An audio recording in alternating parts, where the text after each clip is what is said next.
Kepada Ibu Lutfi Ristiani MPD dipersilahkan untuk menyampaikan materinya. Ya, terima kasih kepada Mbak Munirah ya selaku moderator. Baik, saya di sini akan menyampaikan materi mengenai esensi pengajaran digital pada generasi Alpha dan Z ya, generasi Z. Biodata tadi sudah disampaikan oleh moderator. Kemudian ini mind mapping materi yang akan disampaikan kali ini mengenai pertama generasi, kemudian era digital, kemudian pengajaran digital dan esensi pengajaran digital pada generasi Alpha dan Z ya. Saya tambahkan generasi Z juga include di dalamnya. Oke, mulai dari generasi ke generasi pasca Perang Dunia Kedua. 5 generasi menurut teori Natalia Yustia pasca Perang Dunia Kedua itu ada 5 generasi. Yang pertama ada baby boomers, tahun kelahirannya 1946 sampai 1964. Dengan memiliki karakter adaptif, kemudian disiplin, keras, mental kuat, prinsip kuat, serta berpegang teguh pada loyalitas dan dedikasi. Kemudian dilanjut pada generasi X, yaitu tahun kelahiran 1965 sampai 1980, yang memiliki karakter mandiri, disiplin, kerja keras, kreatif, tangguh, solutif, dan mengutamakan karir. Lanjut pada generasi Y atau milenial, itu pada kelahiran 1981 sampai 1994. Memiliki karakter kreatif, inovatif, memiliki passion, produktif, dan sering berkomunikasi menggunakan media dan teknologi digital. Masuk lanjut pada generasi Z atau E generation, yaitu dari tahun kelahiran 1995 sampai 2010, memiliki karakter menyukai teknologi, fleksibel, lebih cerdas, open-minded, dan toleran pada perbedaan budaya. Kemudian generasi Alpha terakhir, yaitu dari tahun kelahiran 2011 sampai 2025, yang memiliki karakter melek teknologi, cerdas, cepat mengenali suatu hal, mampu berpikir kritis juga. Itu oke. Ini 5 generasi menurut teori Natalia Yudhistia pasca Perang Dunia Kedua, ada 5 generasi. Baik, lanjut pada rentang kelahiran dan kategori generasi. Untuk siswa-siswa SD saat ini, itu tahun kelahiran mulai dari tahun 2009 sampai 2014. Kemudian termasuk ke dalam generasi Alpha. Kemudian siswa SMP itu dari tahun kelahiran 2006 sampai 2008, ya. Itu termasuk ke dalam generasi Z. Dan yang terakhir siswa SMA atau SMK atau sederajat dari tahun kelahiran 2003 sampai 2005 termasuk ke dalam generasi Z. Makanya tadi include dari generasi Alpha dan juga generasi Z. Nah, menurut para ahli, anak-anak generasi masa kini merupakan generasi digital native atau yaitu mereka yang sudah mengenal media elektronik dan digital sejak lahir menurut Mark Penzi. Nah, sesuai dengan apa yang saya akan bahas, yang kedua kita lanjutkan kepada mengetahui apa sih era digital itu, seperti apa era digital. Era digital adalah masa ketika informasi mudah dan cepat diperoleh serta disebarluaskan menggunakan teknologi digital. Tentu teknologi digital adalah sebuah teknologi yang menggunakan sistem komputerisasi yang terhubung dengan internet. Nah, perkembangan dari teknologi digital pertama adalah perkembangan komputer, kemudian lahirnya internet, kemudian ada telepon seluler atau gawai, dan pada perkembangan selanjutnya yaitu situs jejaring sosial yang sering kita gunakan sehari-hari. Nah, masuk kepada pengajaran digital. Pembeda antara pengajaran dan pembelajaran, di sini pengajaran merupakan aktivitas yang dipelopori atau didominasi oleh seorang pendidik. Sedangkan pembelajaran yaitu aktivitas yang disajikan oleh pendidik dan kemudian diarahkan sepenuhnya untuk dimanfaatkan oleh peserta didik dalam mengenali, mengelola, dan mengembangkan wawasan dan pengetahuan baru. Nah, kita akan mengetahui esensi dari pengajaran, maka pendidik saat ini perlu mempunyai kemampuan menyajikan materi baru dengan sangat baik. Kasus dan contoh yang ditampilkan di ruang belajar harus aplikatif dan memiliki nilai kebaruan. Jika tidak, maka peserta didik akan cenderung lebih cepat bosan, kemudian karena materi yang ditampilkan tidak memiliki nilai kebaruan. Terlebih karena generasi sekarang yaitu sudah tadi native digital gitu kan, terlahir dari masa digital, dari lahirnya saja sudah mengenal digital gitu.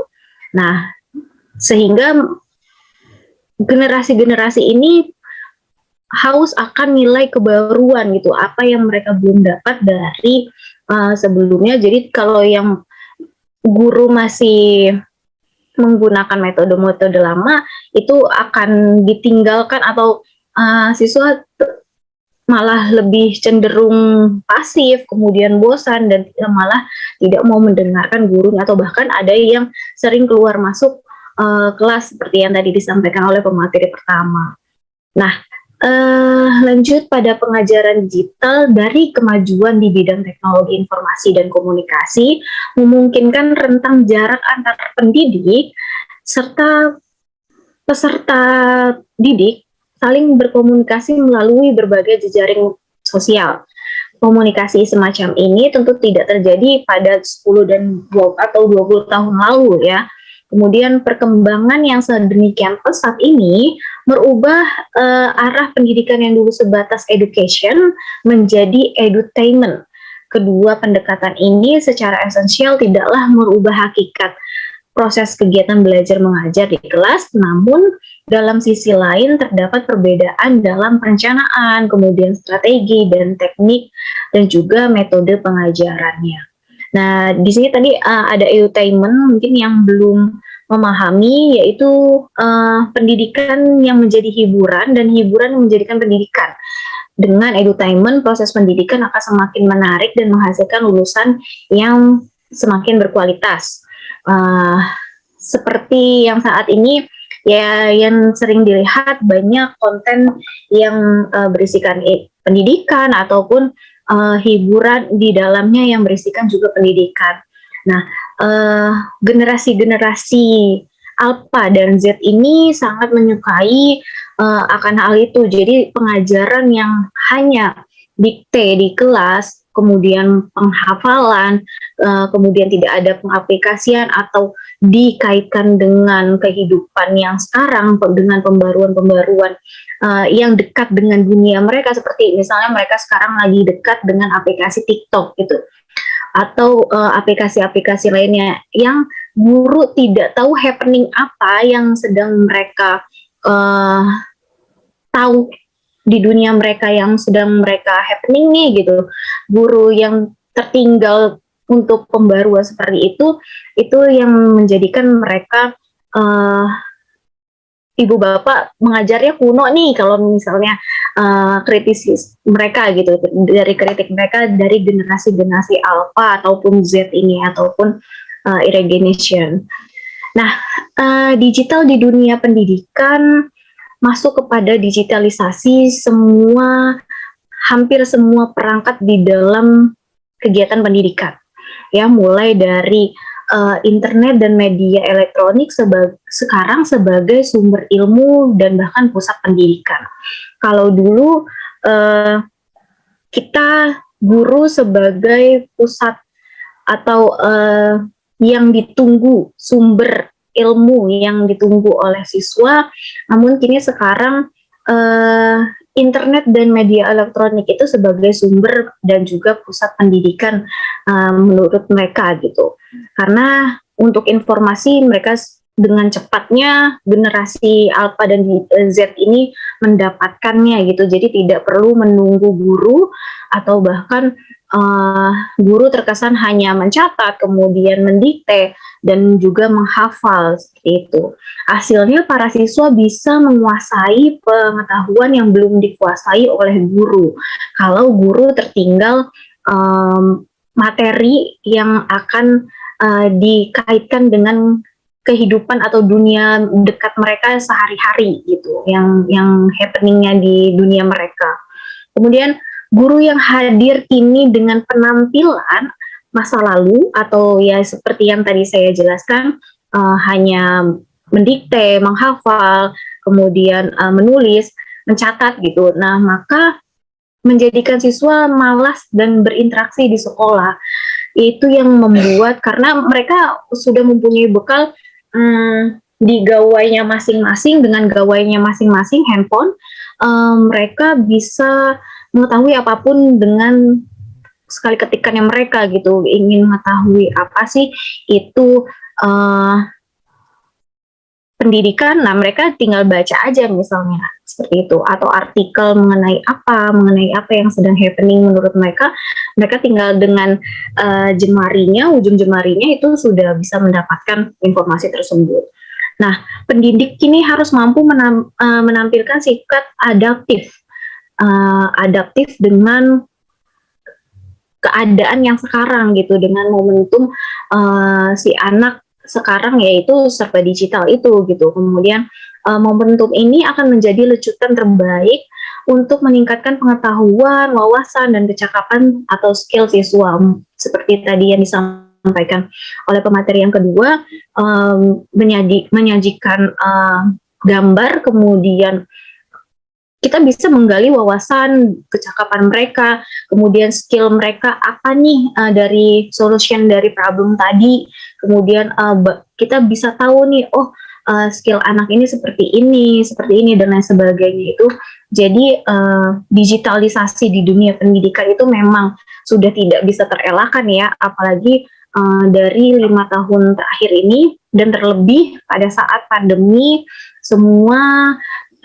hampir semua elemen di dunia pendidikan itu didigitalisasikan gitu kan, mulai dari pengajaran menggunakan Zoom seperti ini, meskipun keberadaan siswa dan guru itu tidak tahu terbentang jarak berapa, kemudian penggunaan sumber buku menjadi digital atau e-book, menggunakan e-book, kemudian tadinya buku paket menjadi e-book gitu kan, kemudian atau sumber-sumber lainnya yang relevan yang bisa mereka cari dari materi yang kita berikan. Nah, seperti itu. Kemudian masuk pada esensi pengajaran digital pada generasi Alpha dan Z. Pada kurikulum esensial, materi hanya perlu menjadi patokan sebagai bahan pengajaran guru. Nah, selebihnya siswa tidak lagi harus menunggu informasi dari guru, melainkan siswa memiliki ruang untuk menentukan wawasan baru dengan desain dan materi yang telah dirancang oleh guru sebelumnya. Meskipun kurikulum esensial terkesan kaku gitu, atau bahkan membatasi gerak anak-anak untuk lebih menguasai materi yang ada.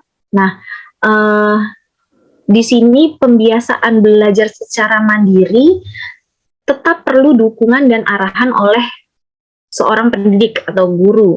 Kemudian kemandirian dalam belajar bukan berarti melepaskan tanggung jawab pendidik dalam membimbing dan memfasilitasi peserta didik dalam belajar, akan tetapi hal ini dimaksudkan untuk menstimulasi tanggung jawab, kemudian kreativitas, dan membangun kemampuan berpikir logis dan kritis. Seperti itu. Kemudian perlu diingat bahwa gaya belajar siswa terkini cenderung berpola konvergen. Siswa memiliki kecenderungan untuk menggali informasi secara acak dan jauh di luar apa yang ia inginkan, seperti yang saya jelaskan tadi. Misalnya kita di materi bahasa Indonesia ada materi meresensi atau mengulas sebuah karya. Nah, mereka saya baru temukan kemarin mereka mengkaitkan dengan pemberian ulasan pengunduhan aplikasi di Play Store ya.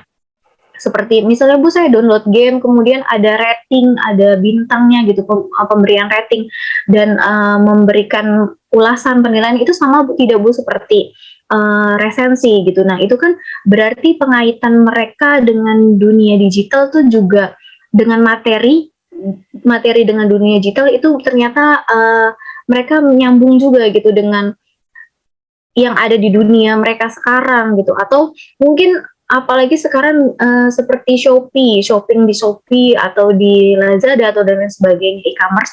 Nah, mereka memberikan kalau sudah barang sampai kemudian mereka memberikan penilaian itu sama juga nggak Bu seperti resensi gitu kan.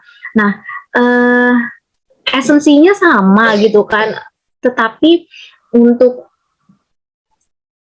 kalau resensi lebih kepada karya sastra baik itu buku, lukisan, pementasan drama atau lain sebagainya. Seperti itu saya kaitkan gitu kan di dalam materi tersebut.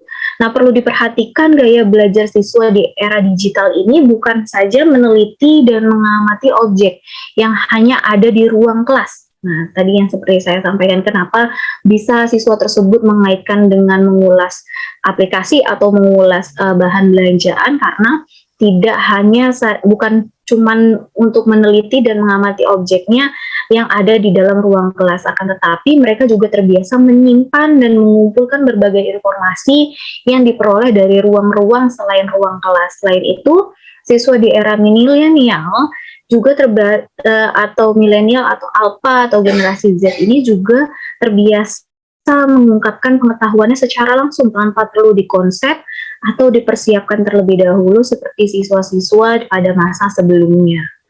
Nah, seperti itu yang terjadi saat ini di pengajaran atau pembelajaran di generasi alpha maupun Z.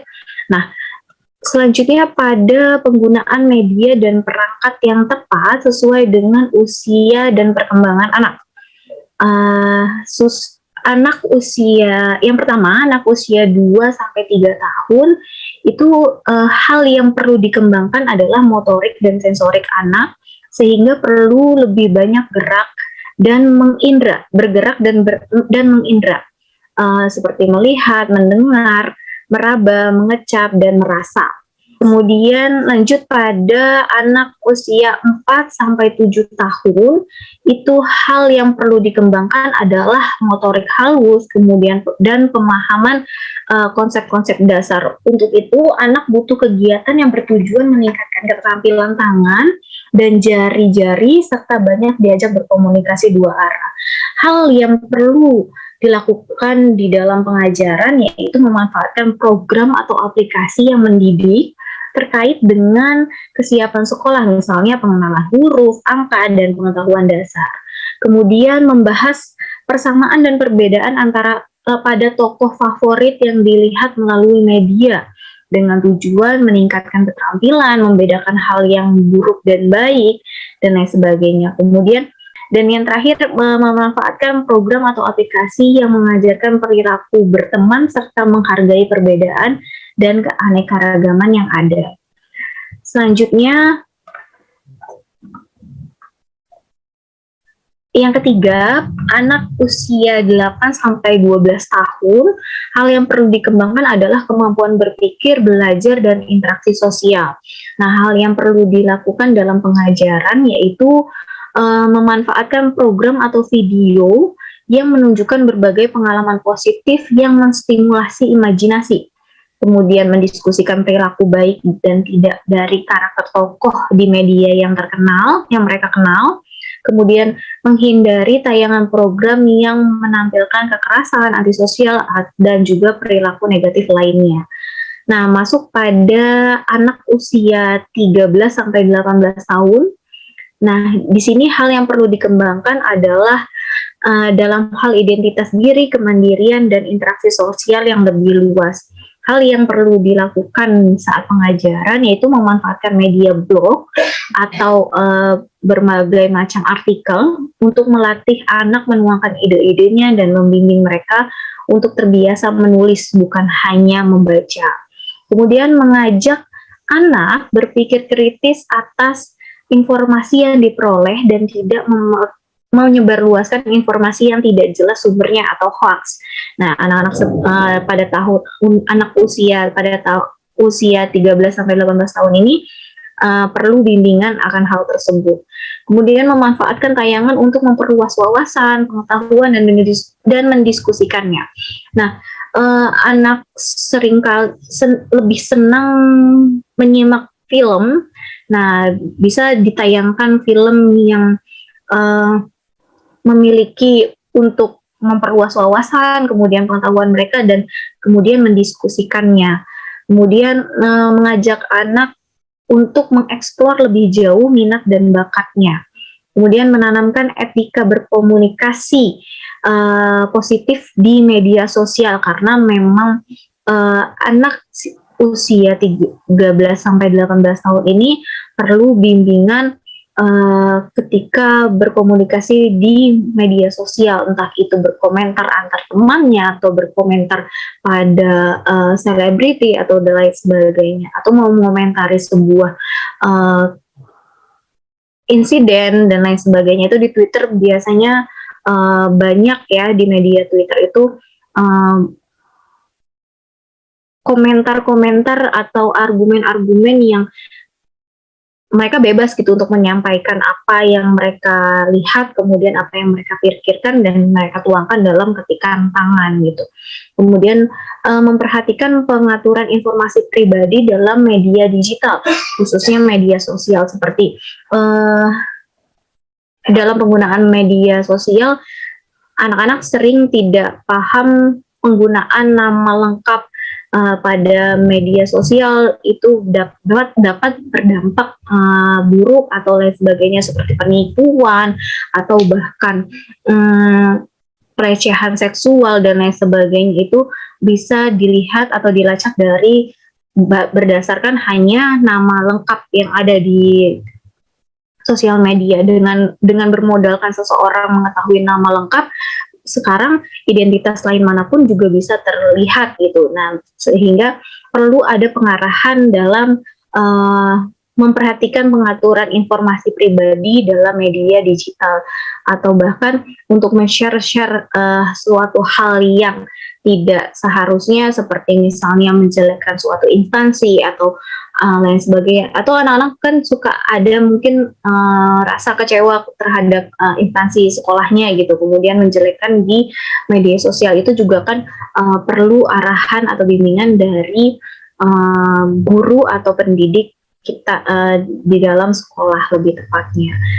Nah, seperti itu pemaparan materi mengenai esensi pengajaran digital pada generasi Alpha dan Z.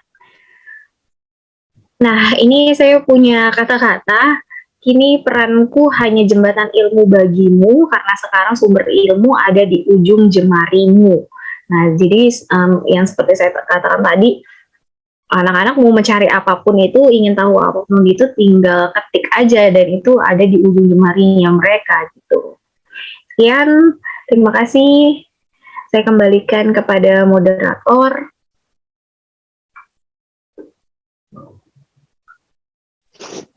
Baik, terima kasih kepada Ibu Lutfi Ristiani Putri yang telah menyampaikan materinya dengan sangat luar biasa. Demikianlah pemaparan materi yang telah dijelaskan oleh ketiga pemateri kita hari ini, dan selanjutnya kita akan memasuki sesi tanya jawab. Kepada peserta, untuk link presensi atau absensi telah dikirimkan melalui kolom chat atau kolom live chat pada YouTube. Baiklah, langsung saja kita mulai sesi tanya jawab. Dipersilahkan kepada 3 atau 4 orang peserta yang ingin bertanya. Kepada peserta yang ingin bertanya, silakan angkat tangannya, atau juga bisa kirim pertanyaannya lewat kolom chat. lewat kolom chat pada YouTube ataupun pada kolom chat pada Zoom. Untuk format pertanyaannya, sebutkan nama, instansi, pertanyaannya ditujukan kepada siapa, dan sebutkan pertanyaannya.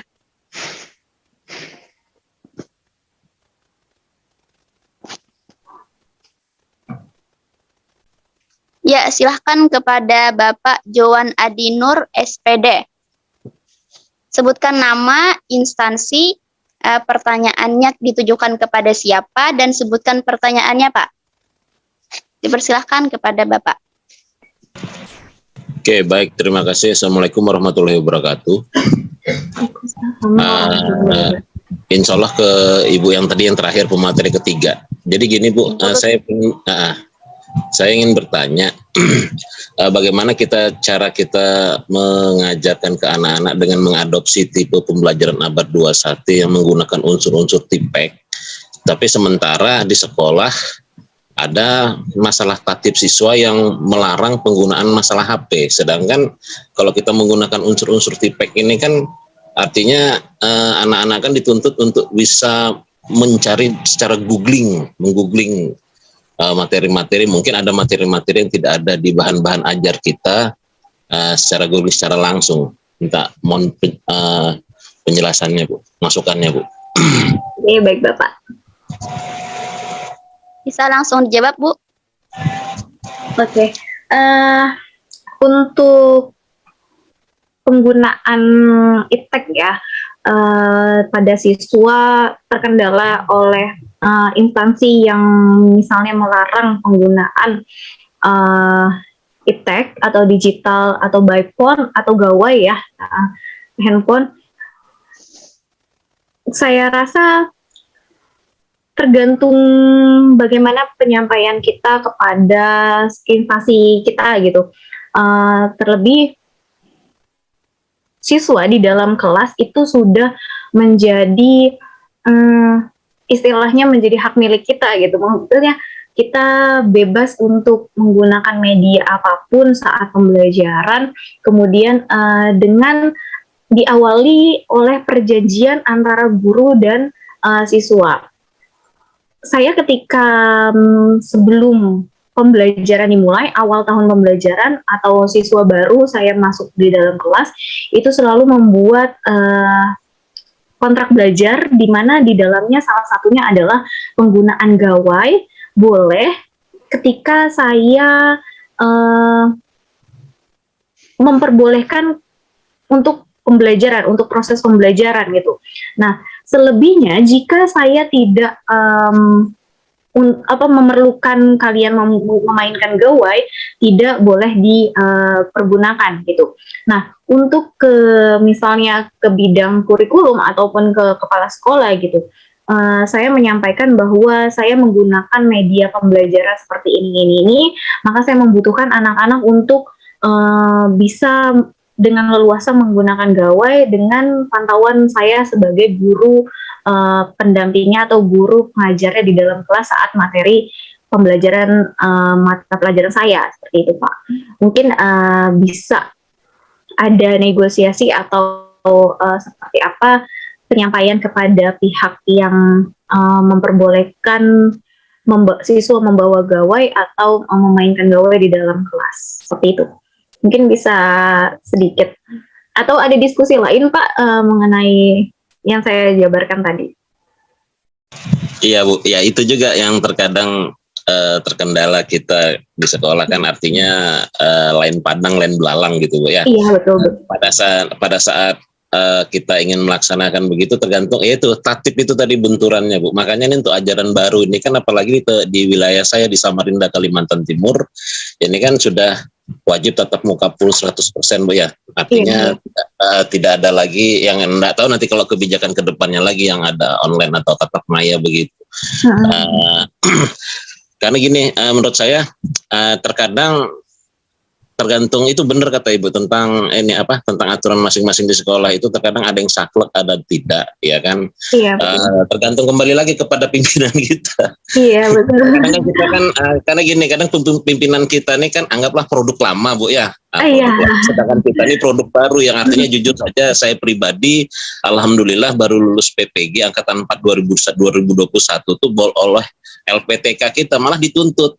Iya, Unsur iya. itu harus dikejar, dia bilang enggak ada larangan Pak, itu gawai itu dia sekarang bagaimana kita, sementara kita ingin menularkan ilmu itu terkadang wah ini saklek nih.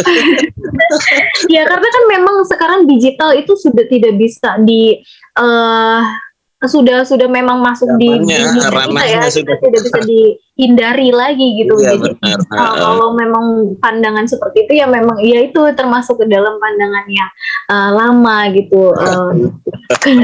Iya. Ya mungkin Kadang nanti saya itu diskusi sama teman-teman guru yang senior, diskusinya diskusi juga teman sudah ya menyuarakan ke atas gitu. Terkadang mereka protes, wah enggak bisa Pak, itu wah saya bilang waduh Bu, sekarang tipe pembelajaran kita ini sudah mengadopsi abad 21, mengunsur-unsur TPK dimasukkan semua, saya bilang artinya bagaimana kita berkolaborasi, saya bilang kan artinya memang sih kemajuan ITPEK ini kan pasti ada plus minusnya, tapi bagaimana kita meminimalisir itu.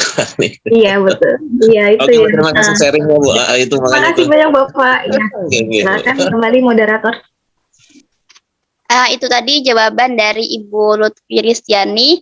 Kepada pemateri yang lain juga bisa untuk menambahkan jawabannya terhadap pertanyaan dari Bapak Juwan Adinur SPD.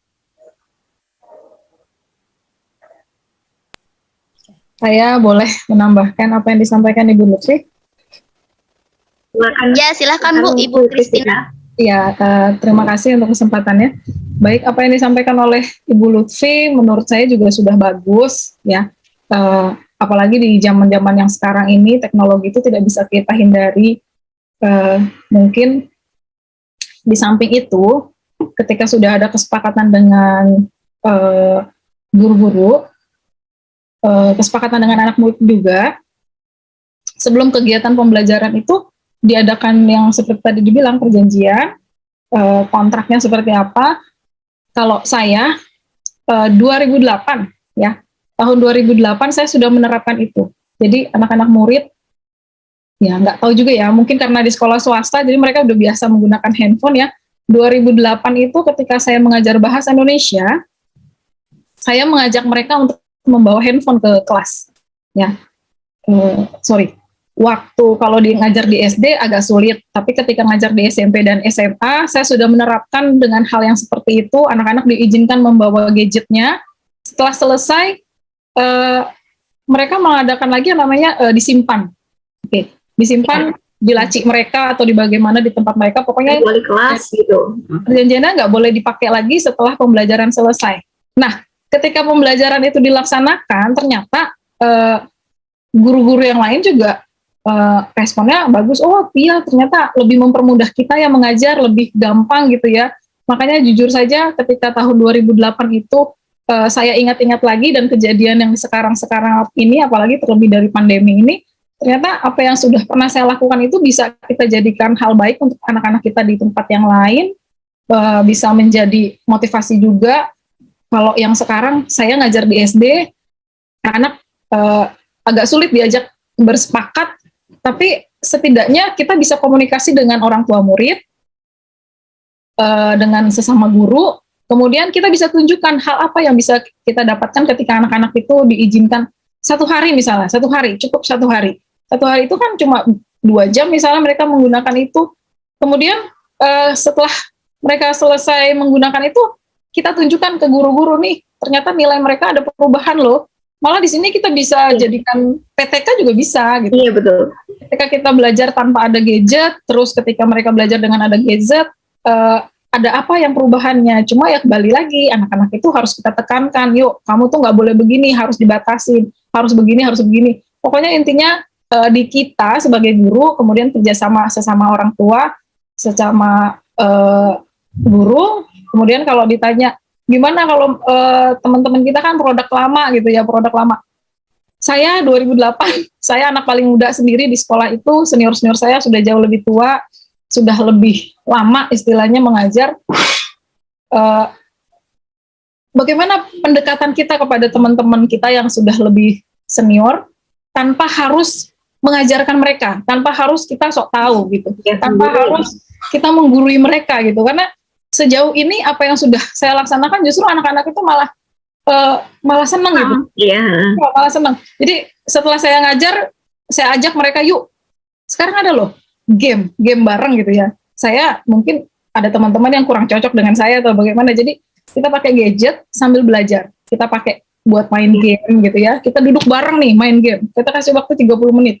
Wah, ternyata mereka antusias. Dari situ kita secara tidak langsung meningkatkan kedekatan antara murid sama anak. Ya, tapi tentu harus ada batasan. Kita menekankan di mana kita harus dihormati, di mana kita harus dihargai, di mana kita harus sama-sama merangkul gitu. Intinya sih ada komunikasi antara kita dengan teman-teman guru dan pimpinan kita. Gitu. Iya, betul. Terima kasih Bu Christina sudah menambahkan. Terima kasih kepada Ibu Christina yang telah menambahkan. Itu tadi jawaban dari Ibu Firistiani dan Ibu Christina. Kepada penanya Bapak Juwan Adinur SPD, apakah masih ada yang ingin ditanyakan? Mungkin Oke, terima kasih. saja. Iya, sudah cukup. Ya Bu, Ya. Sedikit tambahan saja silahkan Ibu Arjuna. untuk melengkapi, karena apa yang telah dilakukan oleh Ibu Kristiani, saya juga sudah melakukannya. Jadi mungkin ada tambahan sedikit ya. Pada saat ini kan Ya Bu. kebetulan sekolah saya mengizinkan bahwa gawai hanya saja anak-anak salah menggunakan. Jadi kadang mereka di kelas main game sembunyi-sembunyi. Nah, sementara kebetulan saya mata pelajaran bahasa Jerman, kami butuh kamus. Sementara di sekolah tidak tersedia kamus yang cukup. Jadi kami hanya ada beberapa buku saja, kamus saja. Sehingga saya memanfaatkan HP yang dimiliki oleh anak-anak pada saat pembelajaran. Saya melarang anak-anak menyimpan HP-nya di dalam laci. Saya meminta menyimpan di atas meja. Sehingga ketika siswa mengambil HP-nya tidak berhubungan dengan mata pelajaran, saya tahu. Sehingga anak-anak jujur, maksudnya kelihatan apa yang dikerjakan. Jadi ketika kita masuk ke materi, ada yang perlu dicari, akhirnya mereka baru ambil HP. Tapi kalau misalnya di laci, mereka sembunyi-sembunyi main HP di laci, main game. Ya, itu pengalaman saya ya, karena sekarang sudah HP diizinkan di sekolah saya, yang sebelumnya mungkin sama yang dilakukan oleh Ibu Kristiani, karena sekolah saya juga sebelumnya itu tidak mengizinkan siswa bawa HP, sehingga saya padahal saya butuh untuk itu karena kamusnya ya sekolah tidak punya.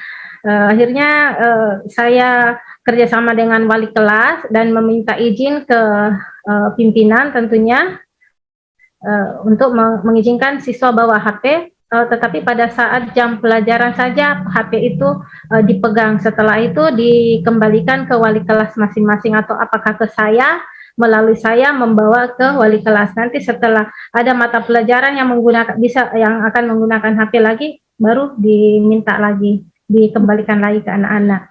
Ya mungkin itu cuma sedikit sharing dari saya. Sekian. Assalamualaikum warahmatullahi wabarakatuh. Waalaikumsalam. Ya, terima kasih kepada Ibu Arjuang SPD MPD. Baik, karena tidak ada lagi yang bertanya, kita cukupkan dulu diskusi kita pada hari ini. Demikianlah kegiatan Diklat Pendidikan Nasional dengan tema Pendidik yang Hebat di Abad 21. Terima kasih kepada ketiga narasumber yang sudah memberikan materinya yang sangat luar biasa. Sebelum kegiatan ini kita akhiri, dipersilahkan kepada ketiga narasumber untuk menyampaikan closing statement-nya. Terlebih dahulu dipersilahkan kepada Ibu Arjuang SPD MPD.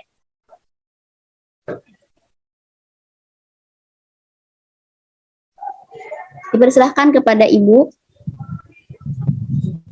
Iqbal Zuang, apa bisa mendengar suara kami, Bu?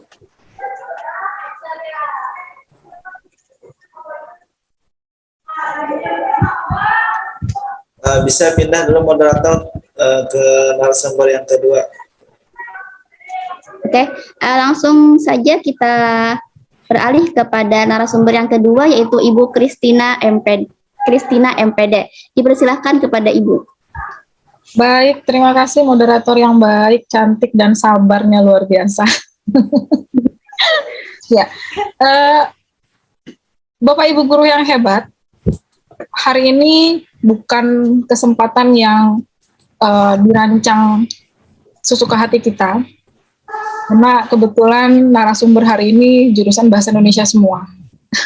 Itu bukan kesempatan yang kita rancang, tapi semua kembali lagi kepada Sang Pencipta, kepada Tuhan Yang Maha Esa, karena beliau yang menentukan bahwa hari ini narasumber hebat-hebat itu bisa sharing dengan guru-guru hebat yang ada di dalam kegiatan Zoom hari ini. Karena kami percaya guru-guru yang ada di sini pun tentu saja memiliki pengalaman-pengalaman yang tidak jauh berbeda dengan apa yang disampaikan oleh narasumber-narasumber di sini. Kami percaya bahwa seperti yang tadi Bapak Johan bilang, lain ladang, lain belalangnya, ya. Tapi semua itu tentu untuk hal yang terbaik untuk kita semua menuju ke pendidikan yang lebih baik lagi. Sama seperti diklat hari ini, hari keempat ya. Pendidik yang hebat di abad ke-21. Kita sebagai seorang guru, sebagai seorang pendidik, tentu kembali lagi kepada hati kita masing-masing. Tidak bisa dipungkiri bahwa apa sih tujuan kita menjadi seorang guru. Tidak bisa lagi kita katakan hanya panggilan jiwa, ya. Tidak bisa hanya panggilan jiwa, karena ternyata panggilan-panggilan jiwa itu justru akan tercipta ketika kita sudah terlibat langsung dengan anak-anak kita sehari-hari, gitu ya. Karena secara tidak langsung, Bapak dan Ibu guru di sini pun adalah guru-guru hebat di rumah tangga masing-masing, ya. Kita itu bukan cuma guru di sekolah, kita itu juga guru di rumah tangga masing-masing, kita guru untuk anak-anak kandung kita guru untuk anak-anak didik kita. Jadi bagaimana caranya seorang pendidik itu bisa menjadi guru yang hebat, guru yang luar biasa ketika kita mau melek dengan apa yang terjadi. Kita mau peduli dengan apa yang terjadi. Siapa yang menyangka ketika dunia menghadapi pandemi? Siapa yang menyangka bahwa apa yang sudah kita lakukan ternyata kita masih kurang. Kita masih perlu mempelajari lagi yang baru-baru lagi. Siapa yang menyangka bahwa kita perlu sharing dengan anak-anak di generasi-generasi emas yang sekarang ini, ternyata mereka jauh lebih unggul dari kita. Kita hanya menang sehari dari mereka. Contohnya ketika kita menyampaikan materi, kita cuma menang sehari dari mereka. Kita menyiapkan materi sehari, tapi ternyata ketika ada dalam kelas, mereka justru bisa lebih pintar dari kita. Makanya kita harus melek teknologi, keterampilan apa yang harus ada dalam diri kita, semua kembali kepada hati kita dulu. Kalau kita punya niat yang baik, kita punya ketulusan yang hati yang untuk kebaikan untuk semua, tentu anak-anak akan lebih dekat ke kita. Anak-anak tidak akan takut kepada kita, tapi justru mereka segan sama kita. Beda kalau zaman dulu anak murid kita kalau lihat guru itu langsung kabur. Lihat dari jarak jauh aja, aduh ada ibu guru saya. Kalau anak-anak sekarang kita perlu mentata mereka supaya bisa lebih menghormati kita juga, tapi mereka bisa dekat dengan kita. Dalam arti, kadang-kadang anak-anak sekarang kan songong, kadang-kadang anak sekarang itu kan tengil, kadang-kadang mereka sok tahu gitu. Nah, kita sebagai guru harus bisa membatasi antara anak-anak itu dengan kita ketika kita di kelas, ketika kita sehari-hari, justru dari keterampilan kita masing-masing. Seorang pendidik yang hebat jangan mau tertutup dengan teknologi yang baru. Kita boleh terbuka dengan teknologi yang baru, tapi kita harus bisa menyaring hal yang baik itu dari anak murid kita juga. Itu aja mungkin yang bisa saya sampaikan. Terima kasih. Terima kasih kepada Ibu Christina MPD yang telah menyampaikan closing statement-nya.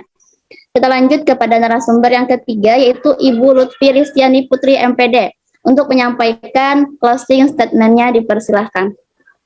Ya, terima kasih Bapak Ibu guru atau pendidik yang telah bergabung di diklat hari keempat ini. Mungkin diklat yang termasuk sudah panjang waktunya ya. tetapi masih bisa mau mendengarkan materi bahkan yang disampaikan hingga petang sore ini. Ya, saya akan menutup dengan meskipun sumber belajar telah beralih pada teknologi, tetap kita seorang orang yang digugu dan yang ditiru. Nah, teknologi tidak dapat mengambil alih itu. Jadi tetap kita sebagai pendidik, seorang pendidik, bagaimana semestinya untuk terus tetap mendidik siswa atau generasi-generasi yang datang, bahkan generasi-generasi yang lebih baru lagi daripada nanti generasi Z atau Alpha nanti dan generasi selanjutnya, tetap menjadi memupukkan moral, kemudian memupukkan karakter yang membentuk suatu, tetap tidak menghilangkan karakter bangsa Indonesia dan sebagainya. Seperti itu. Terima kasih. Silakan. Ya, terima kasih kepada Ibu Lutfi Ristiani, Putri MPD. Selanjutnya kepada Ibu Arjuang, SPD MPD, untuk menyampaikan closing statement-nya, dipersilahkan. Ya, terima kasih. Maaf tadi sempat ini keluar. Iya. Untuk Bapak Ibu guru yang hebat semuanya yang telah bergabung di kegiatan ini, terima kasih karena masih bisa ikut dari hari pertama sampai hari yang keempat ini. Dan adapun yang terutama saya ya, yang saya sampaikan di forum ini mungkin tidak jauh dari pengalaman-pengalaman atau bahkan Bapak Ibu guru yang kebetulan jadi peserta hari ini jauh lebih hebat dari pada saya. Adapun closing statement yang bisa saya sampaikan pada kegiatan kesempatan kali ini, nah sebagai guru kita harus selalu tingkatkan peran kita sebagai ahli pembelajaran. Jadi bukan lagi sebagai ahli pengajar, tapi ahli pembelajaran. Maksudnya selain kita mengajar, kita juga tetap jadi pembelajar. Untuk meningkatkan peran kita sebagai guru di sini, kita harus tetap terbuka atau adaptif terhadap perubahan ya, yang seperti yang dikatakan oleh Ibu Christina tadi, kita sebaiknya melek teknologi. Jadi jangan tertutup atas perubahan-perubahan yang terjadi pada saat ini. Itu yang bisa membuat kita semakin mengarah ke hal yang lebih baik. Jadi yang perlu pertama yang perlu dirubah di sini adalah kitanya sendiri sebagai pendidik.